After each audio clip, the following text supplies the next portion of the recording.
Dobrý den, jsem Thea Landgraf a pracuji jako realitní makléřka v realitní kanceláři Remax Harmony. Ráda bych vám vysvětlila, proč je nejlepší rozhodnutí svěřit svoji nemovitost právě do naší pobočky Remax Harmony. Často se setkávám s názorem, že realitní makléři nic pořádně nedělají a jen si účtují vysoké provize. Sama jsem bohužel měla podobný názor po poslední zkušenosti s nejmenovanou realitní kanceláří, když jsem potřebovala před lety pomoci s prodejem vlastního bytu. O to více jsem byla překvapena poté, co jsem se rozhodla stát se realitní makléřkou a zjistila, co všechno musí realitní makléř znát a umět, aby mohl skutečně kvalitně tuto práci dělat.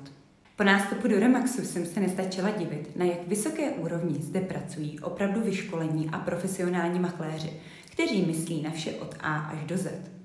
Zajistí pro vás kompletní servis a vy se tak nemusíte vůbec starat o prodej vaší nemovitosti. Naši makléři jsou samostatní a důslední, pravidelně kontaktují své klienty o průběhu celého procesu.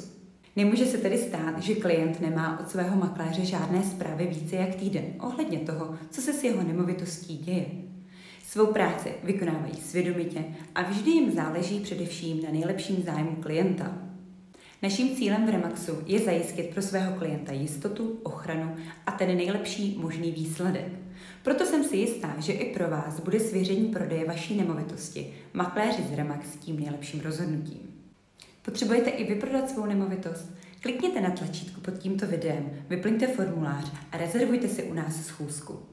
Každý měsíc můžeme přijmout jen určitý počet klientů, abychom jim mohli věnovat dostatek času. Takže pokud vidíte toto video, nemohu vám slíbit, že tato nabídka tu bude i zítra. Takže nečekejte, neodkládejte to na příště a pokud máte zájem a chcete, aby vám s prodejem pomohli nejlepší odborníci na trhu, objednejte si schůzku ještě dnes. Budu se těšit na osobní setkání.